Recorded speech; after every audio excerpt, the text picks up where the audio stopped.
Südamlikud tervitused, armsad valgusolendid ja tere tulemast taas Valguse kanalile. Ma tean, et väga-väga paljud ootavad juba informatsiooni selle kohta, mis siis tegelikult toimub taustal. Ja täna ma siis räägin täpsemalt, mis on teada vähemalt sellest, mis on toimunud. Juhin veel kord tähelepanu, et see, mis meie ise näeme, ma ei räägi üldsegi mitte meediakanalite, tavameediakanalite kaudu, vaid mis me näeme, et justkui toimub, ei pruugi olla tegelikult see, mis päriselt toimub. Sest osa sellest infost, mis päriselt toimub, on väga-väga salastatud ja me saame sellest teada alles tagantjärgi. Sest toimumas, nagu ma olen ka varem öelnud, toimumas on 5. dimensiooni male, mis käib väga mitmel tasandil ja suure tõenäosusega meile näidatakse vaid ühte lauda. Seda, mis tuleb siis alternatiivmeedia kaudu. Ka see on vaid üks laud sellest, mis tegelikult toimub. Ja kes teavad ja tunnevad malet, siis males tihtipeale ohverdatakse mõned nupud selleks, et olukord ja seis muutuks tugevamaks. Ja mängu lõpus on mõlemal poolel tegelikult väga-väga vähe käike, mille järgi määratakse lõpuks lõpptulemus. Ja kõik see praegu toimub.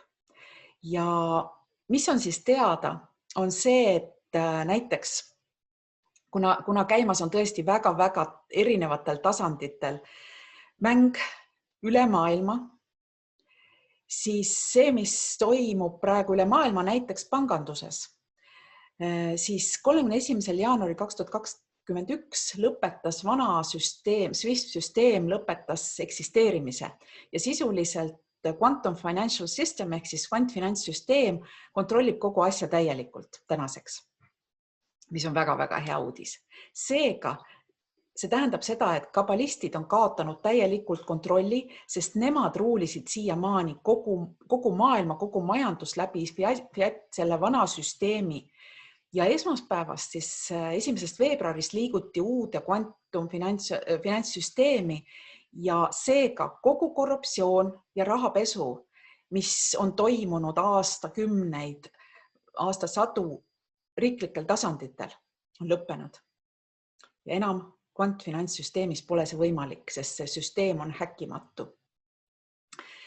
Ja see, mis meile avaldub, on see, et järjest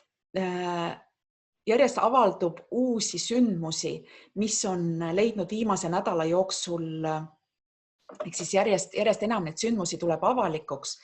Ja kui jälgida siis kabalistide ehk siis varivalitsuse või tumedate jõudude puhul seda, kuidas nad on toiminud,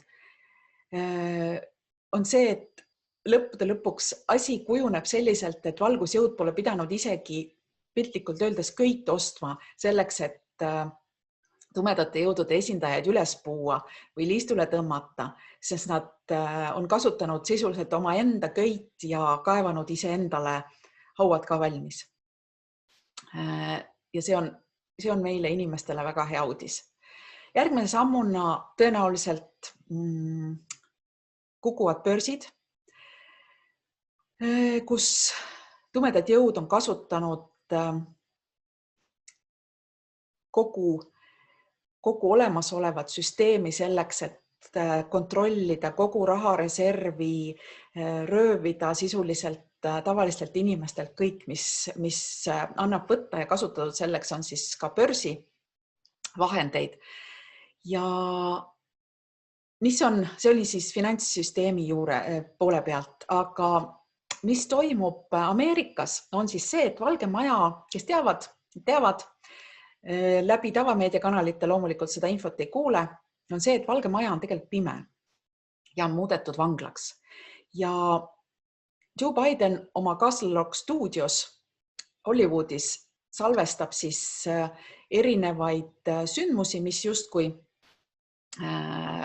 toimuvad Valges Majas, kuid tegelikkuses toimuvad need seal Castle Rock stuudios ülekanded ja kogu peavoolumeedia edastab siis seda narratiivi inimestele kui tõde ja teostab ka tsensuuri nende üle, kes üritavad seda ja rünnakuid ka nende vastu, kes üritavad rääkida asjadest nii, nagu need tegelikult on. Ja lõppkokkuvõttes minu meelest see olukord on lausa koomiline. Ja on tükk aega olnud koomiline.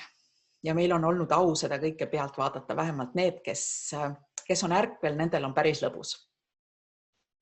Sest olgem ausad, see, kes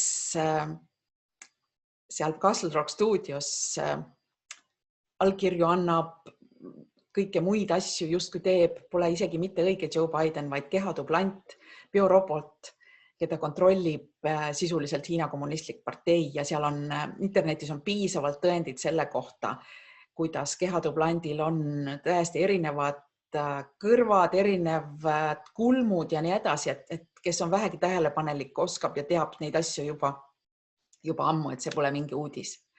Ja president Trump antis siis võimu üle USA sõjaväele 20. jaanuaril 2021. aastal kell 12 päeval.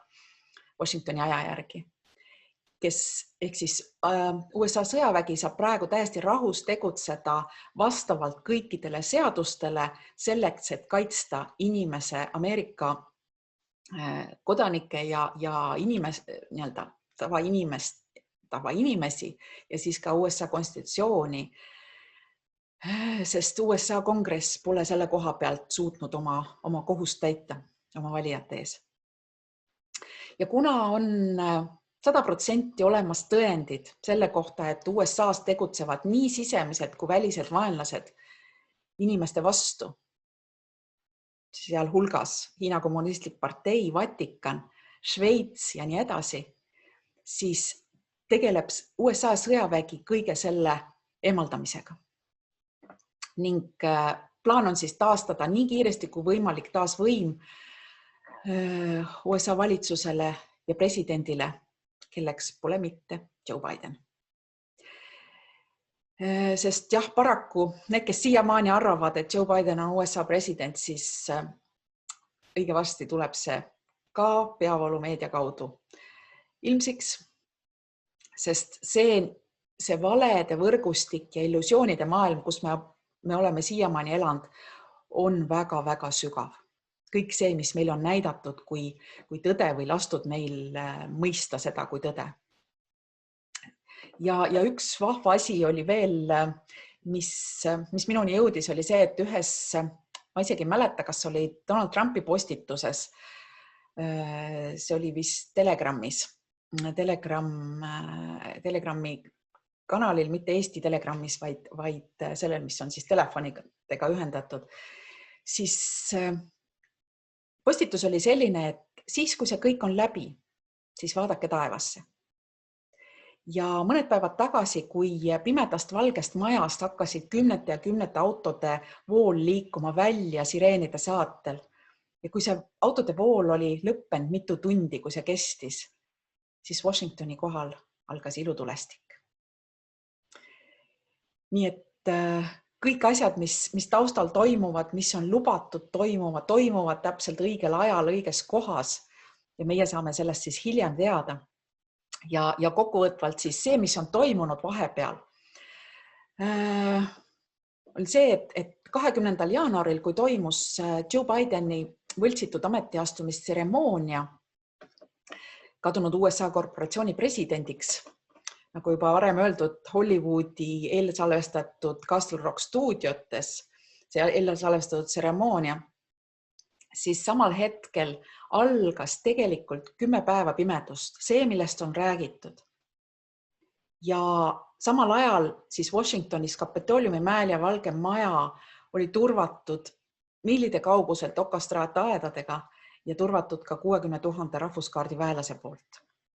Ja see, mis oli siis 10 päeva pimedust, oli see, et esiteks vaikis 10 päevaks Donald Trump ja Valge Maja on olnud siiani pimeduses ja ka püsivalt suletud. Need, kes taipasid suhteliselt pärast 20. jaanuari vaadata otsida Google Mapsist üles Valge Maja, siis Valge Maja kohta oli informatsioon isegi üleval permanentselt suletud.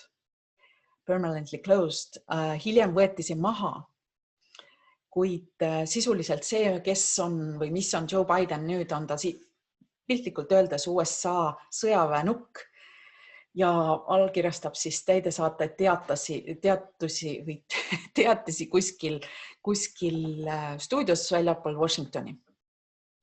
Et see oli siis see, mis toimus 20. jaanuaril ja sealt alates. Siis 25. jaanuari varahommikul 3 ja 6 vahel, see, millest ma siis siit tagasi rääkisin, toimus siis see, et USA sõjaväekaubikud, bussid ja politseiautod koos paljude politsei ja USA sõjaväelastega tegutsesid pimedas Valges Majas. Ja ehk siis toimus massiline vahistamine Washingtonis, Valges Majas. Ja teisipäeva hommikul 26. jaanuaril 2021 kella 3 paiku, ehk siis praktiliselt samal ajal tulistati snaiperpüssist Donald Trumpi Mar-a-Lago maja aknasse, magamistu aknasse. Ja see oli üks 15 mõrvakatsest, mis talle on tehtud tema ametisse astumise järgselt. Ja mitte ühtegi neist ei ole kajastatud peavalumeedias. Ja samal teisipäeval, 26. jaanuaril 2021 anti tegelikult roheline tuli kõigi globaalsete valuuta ja maailma majanduse lähtestamistoimingute alustamiseks. Ehk siis sisuliselt kesaaraks. Kas see oli juhus, et need 2 sündmust, Donald Trumpi tulistamine ja roheline tuli alustada majanduse ümberkorraldamist? Kas see oli juhus? Ma arvan, et mitte. Ja reedeks 29. jaanuariks oli Hiina kommunistlik partei kapituleerunud alliansi ees pärast kaotust Lõuna-Hiina merel, kus toimus siis sõjategevus USA ja Taiwani reaktiivlennukite vahel. Ja põhjus oli siis selles, et Hiina kommunistlik partei üritas üle võtta Hiina iidsetelt perekondadel saadud kulda. Seda sama kulda, mis pidi toetama, see on üks osa sellest kullast, mis pidi toetama globaalselt valuuta ja majanduse lähtestamist 209 maailma riigis. Vot sellised sündmused on meil toimunud vahepeal, see on väga vähesed sündmused, mis on vahepeal toimunud. Ja kokkuvõtvalt siis president Trump astus tagasi, justkui nagu tagasi ja andis üle võimu USA sõjaväele 20. jaanuaril 2021 kell 12.00 ja sõjavägi tegi muide sel hetkel ametliku teadaande, et Joe Biden on arreteeritud koos 355 kongressmeni ja 109 senaatoriga, mis toimus siis mitte samal ajal, vaid anti edasi siis selle järgselt teadaanne, et 24. 25. jaanuaril need sündmused toimusid ja kogu see info edastati peavalumeediale, kõikidele kanalitele ja mitte ükski kanal ei avaldanud seda infot. Ja seda tehes sooritas iga peavalumeedia kanal USA-s riigireetmise ja sisuliselt kirjutas ennast sellega ajaloo korstnasse. Ja see sündmus, mis alustas peavoolumeedia kokkukukkumist, mitte ainult USA-s. Sest peavoolumeedia on teinud valiku mitte rääkida tõde ja paraku on sellel suurelt tagajärjed. Eks me näeme siis millised, mina ei tea millised. Ja võib-olla selle asja juures, mis viimastel sündmustel, mis nagu poliitilisel maastikul siis viimastel sündmused on olnud, et kõige suurem vale, mis on lastud juhtuda, on see, et peavoolumeedia on valinud edastada selle info, justkui Joe Biden oleks USA president. Aga siin on nagu mitu sellist asja, mis kõnelevad sellele vastu. Esiteks, riiki ei juhita Hollywoodist, riiki ei juhita kuskilt stuudiost, sest presidendi residentsiks on Valge Maja. Ja Joe Bidenit pole lastud Valge Maja lähedalegi, Pentagonist rääkimata. Lisaks sellele USA president sõidab ringi presidendi autoga ja lendab Air Force 1 lennukiga või helikopteriga. Ja ainus, kes seda siiani on teinud, on president Donald Trump. Ja nii edasi, nagu väga-väga palju selliseid tõendeid, mis näitavad, kelle käes on tegelik võim. Ja tänaseks tegelik võim on USA sõjaväe käes, sest USA-l ei ole hetkel ühtegi presidenti, sest USA kui korporatsioon ei eksisteeri enam. Ja suure tõenäosusega siis sel ja järgmisel nädalal toimub ja hakkab toimuma veelgi rohkem asju. Ja me kuuleme sellest siis, kui need asjad on toimunud. Enne on vaid oletused, selle ühe stsenaariumi nii-öelda nähtavad tegevused on meile nii-öelda nähtavaks tehtud. Aga viimased uudised on näiteks need, et Amazon ja CNN juhid astusid tagasi ja paar tundi tagasi anti teada, et ka Mark Zuckerberg on arreteeritud. No minule teadaolevalt on ta arreteeritud juba siin aprillis 2020, aga see, miks selliseid teadaanteid on antud selliselt, nagu ta on antud, on ka teatud põhjused, sest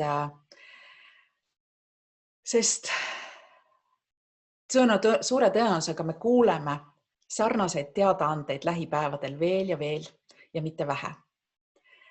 Sest see, mis meile näidatakse, ja ma ei pea silmas üldsegi mitte peavoolumeediakanalitest, sest see, mis sealt näidatakse praegu ei lähe tegelikult üldse arvesse, vaid ma räägin alternatiivsetest kanalitest ja otseallikatest. Et meile antakse siis teada ja näidatakse, mis toimub ja see, mis meile näidatakse ka nendest kanalitest ja see, mis tegelikult päriselt toimub, on ikka veel kaks erinevat asja, sest nagu ma olen öelnud, käimas on 5. dimensiooni male ja samal ajal ka mustkunst. Ja meie oleme vaid siin publikuks, sest need, kes teavad nii malest kui ka mustkunstist midagi, siis mustkunst toimib teatavalt niimoodi, et tähelepanu hajutatakse teatud sündmustega selleks, et teisel pool saaks toimuda asjad, mis võimaldavad siis meil näha seda illusiooni.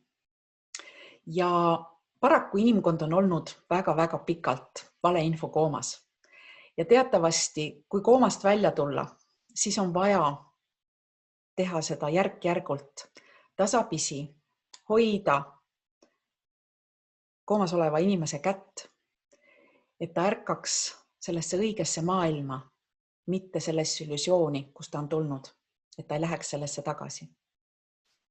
Ja meie praegu olemegi sisenemas täiesti teise reaalsusega maailma, mis on olnud enamuse eest täiesti varjatud. Ja see toimub praegu väga suures osas läbi võtmeisikute eemaldamise. Ja läbi selle, et me oleme ärkamas sellesse uude reaalsusesse.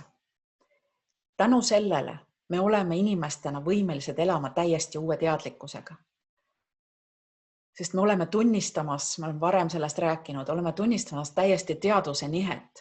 Ja selleks on vaja see, et toimuks meie seas, meie peas ja meie meeltes ja meie teadvusest reaalsuse nihe. Sest uues teadvuses ei saa elada vanamoodi. Seda on vaja mõista. Me ei saa jätkata vanamoodi, mis peab toimuma täielik nihe igas mõttes.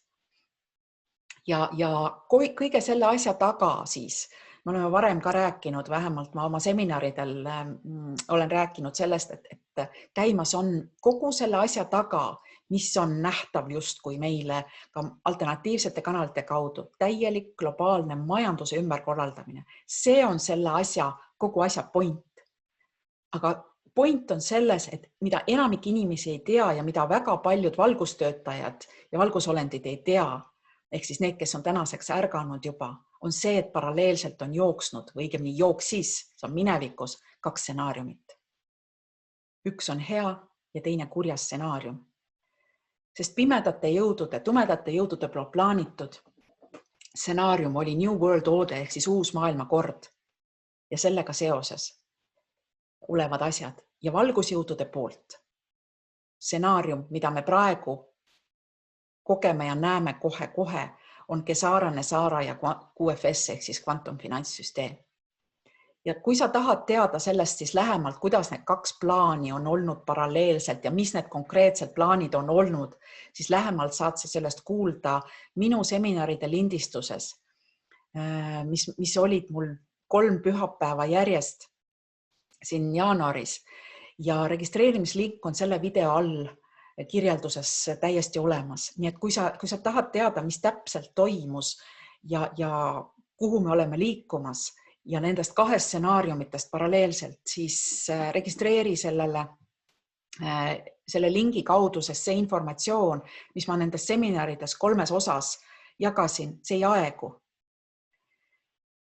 Ja sellega saate ühineda siis igal hetkel, igal ajal. Ja see, mis siis lühidalt ma räägin ühe lausega, 1-2 lausega, see, mis tumedate jõudude plaan oli kontroll, manipulatsioon ja sisuliselt kommunismi läbisurumine just selle kontrolli ja manipulatsiooni eesmärgiga. Ja valgusjõudude plaanis oli ja on inimeste vabastamine vastupidi sellest hullusest ja külluses ja väes elamise algus ja stsenaarium, et inimkonnad saaks kogu oma väes edasi elada. Ja selle viimase positiivse stsenaariumi läbiviimiseks oligi valitud Donald Trump ja sellepärast on minu tähelepanu olnud ka viimastel aegadel just suunatud USA-st toimuvale, mitte Eestile, sest kõik sündmused saavad alguse USA-st ja tegelikult samal ajal mõjutavad absoluutselt igat riiki maailmas, sest tumedate jõudude kombitsad on olnud üle maailma ja väga-väga sügaval igas maailma riigis. Ja sügaval ma ei mõtle siin ainult piltlikult öeldes, ma mõtlen ka otseselt, sest ma pean silmas 10 kilomeetrite sügavusel olevaid tunneleid, maa-aluseid linnu ja mis kõik need õudused, mis on seal toimunud ja kõigest sellest ma ka oma seminaridel olen rääkinud, nii et kui tunned huvi, siis saad selle seminari lindistuse endale soetada. Aga ja sellest kõigest on siis täpsemalt seminari kõiges 3 osas. Ja mis tähendab seda, et meie inimestena, inimkonnana, me peame aitama kõigil, et me kõik inimkonnas olevad. Me peame aitama USA-l jalule saada ennast ja siis on järg absoluutselt kõigi meie teiste riikide käes. Sest me peame mõistma, et aidates neid, me aitame ise ennast. Ja me oleme kogu selles protsessis inimkonnana koos. Ei ole niimoodi, et see on kuskil seal kaugel toimuv ja see meid ei mõjutab väga ja väga otseselt. Ja ehk siis me oleme inimkonnas kõik vennad, me peame ära unustama selles mõttes, et need riigipiirid ja need piirid jäävad ja me oleme igaüks rahvusriigina, rahvusena eraldi, kuid me oleme koos üks inimkond ja me oleme tugevamad koos kui igaüks eraldi. Ja järjest enam saab see tunne minu sees võimust, et me oleme järjest enam muutunud läbi nende protsesside, mis maailmas toimub, läbi selle hulluse. Me oleme muutunud lähedasemaks kõikide inimestega rohkem kui kunagi varem. Ja see, mis on kõige olulisem teada ja mõista, on see, mida ma olen varem ka öelnud. Meiega saab olema kõik hästi, sest valgus on võitnud. Ja meiega saab olema kõik hästi. Nii praegu juba on kõik hästi, kui ka tulevikus saab olema kõik hästi. Ja ma loodan, et õige pea hakkab ka peavoolumeediast või siis mingitest muudest kanalitest tulema massiliselt seda infot, mis siis tegelikult on toimunud. Ja meiega saab olema kõik hästi nii finantsiliselt kui ka igas muus mõttes. Nii et selle sõnumiga ma täna lõpetan ja soovin sulle ilusat laupäeva ja kohtume õige pea juba Valguse kanalil. Nii et nägemiseni, armsad valgusolendid.